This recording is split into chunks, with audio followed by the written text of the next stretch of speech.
नमस्कार दोस्तों, मैं हूं मनोज कुमार गुप्ता। आप देख रहे हैं मेरे चैनल को जिसका नाम है रेगुलर क्लासेस फॉर अकाउंट। सामने देख रहे हैं आप कॉस्ट अकाउंट की बुक और चैप्टर चल रहा है कॉन्ट्रैक्ट कॉस्टिंग या फिर कॉन्ट्रैक्ट अकाउंट भी बोल सकते हैं। और इसके लॉन्ग क्वेश्चन आज से स्टार्ट हो रहे हैं आपके।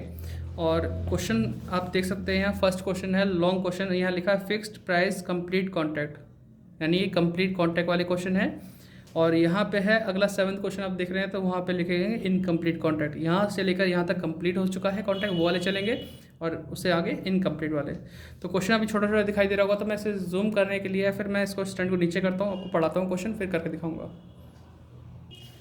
तो बेटा क्वेश्चन आपको दिखाई अब देने लगा होगा कि यहाँ पे लिखा है फिक्स्ड प्राइस कंप्लीट कॉन्ट्रैक्ट। इसके अंदर लिखा है सही दिख रहा है बेटा, हाँ, the contract price of contract undertaken by mister Rajan on 1 Jan 2019।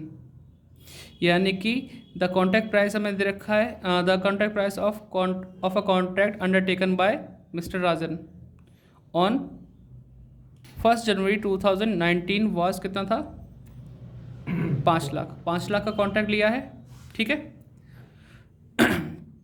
और यहाँ लिखा है following expenses were incurred on the contract. कौन कौन से खर्चे हुए वो बताने हैं आपको। यहाँ पे लिखा है मटेरियल कंज्यूम। मैं तेरे से बता रहा था ना पिछली वीडियो में कि भाई कि मटेरियल कंज्यूम या फिर यूज़ दिया हो तो इन हैंड वाला डेबिट साइड में भी आता है। तो अभी क्या दे रखा है मटेरियल कंज्यूम दिया है, यानी कि हमने इतना रुपये का मटेरियल यूज़ कर लिया। और मटेरियल इन हैंड ऑन 30 सितंबर को कितना बचा हुआ मटेरियल है 40,000।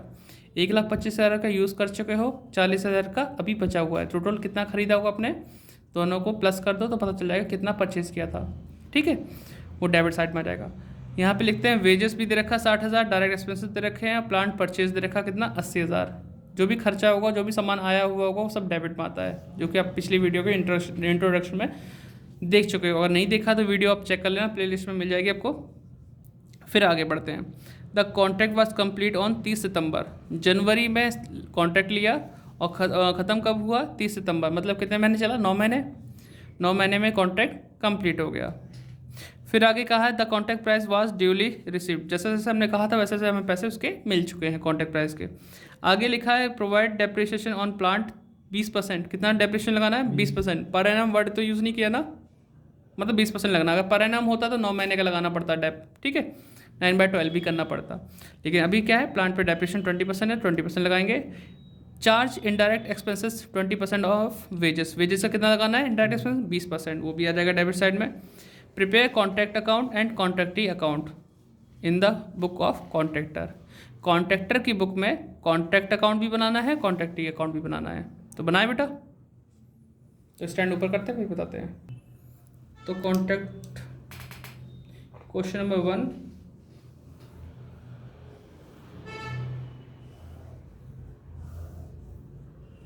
नॉर्मली ये हमारी लाइन होती है, लेकिन हम डेट का कॉलम बनाते हैं कि डेट का, अगर डेट गिवन है तो डेट का कॉलम बनाओ, नहीं गिवन है तो भी कॉलम बनाओ और खाली छोड़ दो, है ना। तो यहाँ लिखेंगे contract account date particular amount date particular amount, ठीक है, ये हो गया हमारे पास। अब हमारे पास जो क्वेश्चन बोला गया था उसकी स्टार्टिंग करते हैं। यहाँ लिखा है मटेरियल कंज्यूम। क्वेश्चन की फोटो तो ले चुके हो आप, नहीं ले चुके तो बैक करो थोड़ा सा और फिर इसका स्क्रीनशॉट ले लो। तो यहाँ पर लिखा है कि मटेरियल कंज्यूम हुआ 1,25,000 का। मटेरियल इन हैंड कितना बचा हुआ 30 सितंबर को 40,000 का, ठीक है। तो हम ये जनवरी में कॉन्ट्रैक्ट लिया है तो स्टार्टिंग चीज़ हमारी जनवरी की ही होगी, जो भी जनवरी से सितंबर तक की जो भी है। तो फिलहाल यहाँ लिखेंगे 1 Jan 2019 लिखा ना, तो यहाँ लिखेंगे टू मटेरियल परचेज या फिर इशू, है ना, परचेज लिखते हैं। टू मटेरियल परचेज लिखा, ऐसा क्यों लिखा, जब मटेरियल कंज्यूम लिखा है तो हमने परचेज क्यों लिखा, क्योंकि ये बताने के लिए कि मटेरियल इतना कंज्यूम कर लिया, इतना मटेरियल बचा हुआ है 30 सितंबर को, तो बताओ हमने ख़रीदा कितना होगा। तो उसके लिए हमें यहाँ बताना है मटेरियल कंज्यूम भी लिखना है। कितना था 1,25,000 था ना, 1,25,000 और मटेरियल इन हैंड कितना था हमारा 40। तो 1,65,000 हो गया। बच्चों को दिख रहा नहीं दिख रहा, कैमरे में देखो जरा, दिख तो रहा है मुझे तो। शायद बच्चों को भी दिख रहा होगा। ठीक है, तो हमने यहाँ पे क्या किया, इन हैंड हमेशा इधर आता है, तो मैंने यहाँ से उठा के इधर क्यों लिखा, क्योंकि कंज्यूम दे रखा था। कंज्यूम या यूज होने पे इन हैंड इधर आ जाता है, दोनों को जोड़ के तब बोलते हैं मटेरियल परचेज। बाकी हमारा ये सामान जो बचा था 30 सितंबर को बचा हुआ था ना, 30 सितंबर को बचा हुआ था 2019 में, बाय मटेरियल इन हैंड। अगर क्वेश्चन में लिखा तो इन हैंड यूज़ करो, एट साइड लिखा तो एट साइड, दोनों का मतलब ये होता है बचा हुआ सामान कितना है 40,000। ठीक है, ये लिख दिया। फिर आगे डिटेल है वेजेस की, कितना खर्चा था, 60,000। अब वो सब खर्चे हमारे सब कौन से खर्चे हैं, मतलब उस 9 महीने के अंदर होने वाले खर्चे हैं, तो इन्हीं के अंदर ऐसे ही छोड़ दो, अपना लिखते रहेंगे। वेजेस कितना हुआ 60,000। फिर डायरेक्ट एक्सपेंसेस कितना हुआ, डायरेक्ट एक्सपेंसेस 64,000। प्लांट हमने परचेज किया है, ओहो, प्लांट परचेज 80,000। ठीक है, ये लिख दिया। अब तक हमने वो सब लिखा जो सामान आया और जो हमने मंगाया या फिर खर्चा हुआ सब लिख दिया हमने। फिर आगे लिखा है कॉन्ट्रैक्ट वाज कंप्लीट हो चुका है कॉन्ट्रैक्ट, तो हम यहाँ पे लिखेंगे बाय कॉन्ट्रैक्टीज अकाउंट। ठीक है, यहाँ लिखेंगे ब्रैकेट में कॉन्ट्रैक्ट प्राइस। ठीक है, कितना था कॉन्ट्रैक्ट प्राइस, 5 लाख का था ना कॉन्ट्रैक्ट जो हमने लिया। 5 लाख का कॉन्ट्रैक्ट लिया। ये जगह खाली की छोड़ी, ये जगह इसलिए छोड़ते हैं हम, थोड़ा सा गैप बना के रखते हैं, इसमें सब माल वापस जो होता है वो आता है, जो माल बचता है वो आता है, जो सेल होता है वो आता है। इसकी जगह थोड़ी मिड में पड़ती है, इसलिए हम बीच में लिखा। तो ये हमने पॉइंट लिख दिया। फिर आगे लिखा हुआ था कि कॉन्ट्रैक्ट प्राइस तो हमें मिल गया है, प्रोवाइड डेप्रीशिएशन कितना है 20%। अब बताओ कोई चीज़ प्लांट खरीद के लाए हम कितना 80,000 का, डेप लग गया कितना 20%, तो बचा कितना, तो उसको कैसे दिखाएंगे, बाय प्लांट एट साइट। ठीक है, तो हम यहाँ पे पहले लिखेंगे कॉस्ट, हमने कितना खरीद के लाए थे 80 का, माइनस डेप कितना लगा है 20%, at the rate 20% per annum नहीं बोला, सिर्फ 20% बोला, तो 80,000 का 20% कितना होता है 20% होता है 16,000। 16,000 माइनस करेंगे कितना बचा 64,000। यानी कि हम खरीद के लाए थे 80,000 का, और डेप लगाने के बाद घटाने के बाद अभी कितना बचा हुआ है 64। लेकिन अगर बात की जाए डेप के बारे में, बच्चे के अंदर कन्फ्यूजन आ रहा होगा, जो एग्जांपल पढ़ के आए हैं फर्स्ट या सेकंड थर्ड देखा होगा जिन्होंने एग्जांपल, वो कहते हैं कि डेप्रिसिएशन तो डेबिट में आता है। तो इसको शो करने के तरीके 2 होते हैं, तो हम सेकंड वाला तरीका यूज़ कर रहे हैं। फर्स्ट तरीका ये होता है कि या तो हम इसका सिर्फ डेप दिखाएं, प्लांट ना दिखाएं, डेबिट साइड में सिर्फ डेप दिखाएं, एक वो तरीका है। दूसरा तरीका ये होता है जितने का प्लांट आया है वो डेबिट में लिखो, डेप माइनस करके जो प्लांट बच गया या जो वापस हो रहा है वो क्रेडिट में लिखो। तो ये वाला हमेशा सदाबहार तरीका है, आगे तक चलता है। बाकी जो मैंने थ्योरी फर्स्ट वीडियो में बताई उसमें लिखा हुआ डेप के बारे में, आप देख सकते हैं दोनों तरीके से करोगे सेम आएगा, चाहे आप डेबिट में डेप दिखा दो या फिर जितना प्लांट आया वो डेबिट में, जो बचा हुआ है वो क्रेडिट में डेप माइनस करके। तो ये तरीका बेस्ट है, आगे तक सही रहेगा, आंसर दोनों से सेम आता है। तो डेप हम कर चुके हैं। फिर लिखा है charge indirect expenses 20% of wages, तो हमें एक नाम लिखना है इनडायरेक्ट एक्सपेंसेस का, जो कि किसका निकालना था, वेजेस का 20%। वेजेस थी हमारी 60,000, तो 60,000 का 20% निकालूंगा तो ये 12,000 आ जाएगा। बताओ कोई दिक्कत तो नहीं, सारे पॉइंट कर दिए, कुछ बचा तो नहीं, एक बार चेक कर लो, सारे पॉइंट हम कर चुके हैं। बस अब क्या करना रह गया, अब हमें टोटल करना रह गया है। कैलकुलेटर रखा था, हाँ ये रखा। कितना आसान था, सारे खर्चे में यहाँ लिखे, जो माल डेप वेजेस का डेप इधर क्यों नहीं लिखा है, वेजेस का जो बोला 20% वो डेप नहीं है, एक नया खर्चा है जो कि वेजेस से रिलेटेड है, उसका 20% ही ये खर्चा माना गया इनडायरेक्ट एक्सपेंसेस। इसमें सब में 20% हाँ, मतलब ऐसा है, वेजेस का खर्चा हो गया कितना 60,000। फिर उसने बोला एक ऐसा खर्चा है इनडायरेक्ट एक्सपेंसेस, लेकिन उसकी अमाउंट कितनी है, वेजेस के खर्चे की 20% है, तो वेजेस का 20% निकाला 12,000। एक नया खर्चा है हमारा इनडायरेक्ट के नाम से, यानी खर्चे हमारे डेबिट साइड में, और जो हमारा सामान बच गया या सेल होगा या वापस होगा वो सब क्रेडिट साइड में।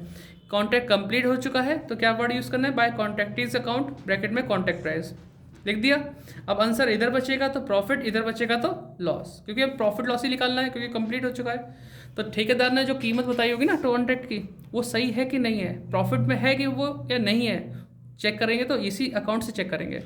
कई बार होता है ना, कॉन्ट्रैक्टर ने बोल दिया 5 लाख में काम हो जाएगा, लेकिन उसे लग रहा है कि काम 5 लाख में तो कुछ नहीं रहा, ज़्यादा में जाएगा, लॉस में जाएगा, कई बार छोड़ के भाग जाता है। कई बार होता है कि उसे कॉन्ट्रैक्ट को जो किया, एग्रीमेंट किया, उसमें थोड़ा सा क्लॉज चेंज करके अमाउंट बढ़वाने की कोशिश करता है कि कीमत हमारे खर्चे ज़्यादा हो रहे हैं। ठीक है, तो इस तरीके से तो इस हमें बहुत सोच समझ के बताना होता है। जो ठेकेदार होते हैं बहुत दिमागदार होते हैं, वो पहले की सोच के चलते हैं, यार ऐसा ना हो कि हम 5 लाख बोलें और माल लग जाए 6 लाख का, हम घाटे में आ जाएंगे। तो इसलिए वो मार्जिन लेके चलते हैं।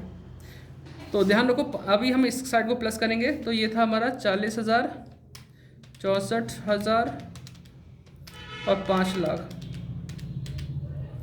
तो ये 6,04,000 आ गया। ठीक है,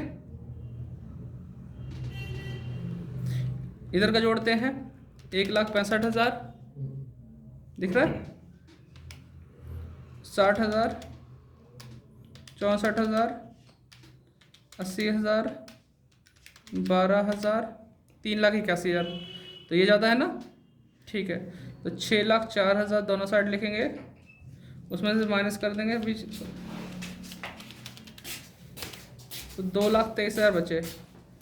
ये क्या है, to profit and loss bracket में प्रॉफिट। क्लियर हो गया, ये इसका फ़ायदा हुआ, बताओ एक्स्ट्रा पता चल रहा था।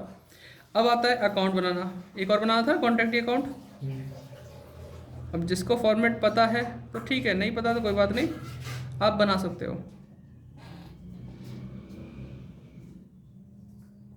कॉन्ट्रैक्टीज,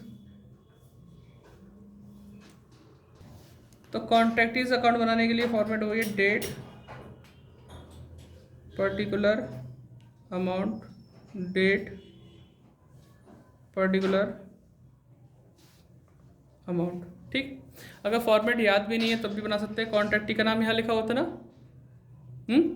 तो अगर कॉन्ट्रैक्टी का नाम बाय में है तो कहाँ जाएगा, क्योंकि हम अकाउंट कॉन्ट्रैक्टी अकाउंट बना रहे हैं, वही चीज़ हमें बाय में लिए तो टू में जाएगा। किस नाम से, इस नाम से, टू कॉन्ट्रैक्ट अकाउंट। कितना रुपए का कॉन्ट्रैक्ट लिया था हमने, 5 लाख का। ठीक है, 5 लाख का लिया था, और हमसे बोला गया था कि कॉन्ट्रैक्ट प्राइस वाट ड्यूली रिसीव्ड, जो हमने कॉन्ट्रैक्ट प्राइस बोला वो हमें मिल भी गया। तो मिल गया है पैसा, तो हम क्या यूज़ करेंगे, कैश या बैंक कुछ भी यूज़ कर सकते हैं। कितना मिल गया, ड्यूली रिसीव पूरा मिल गया, तो हमने 5 लाख लिखा, तो ये हमारा कंप्लीट हो गया काम।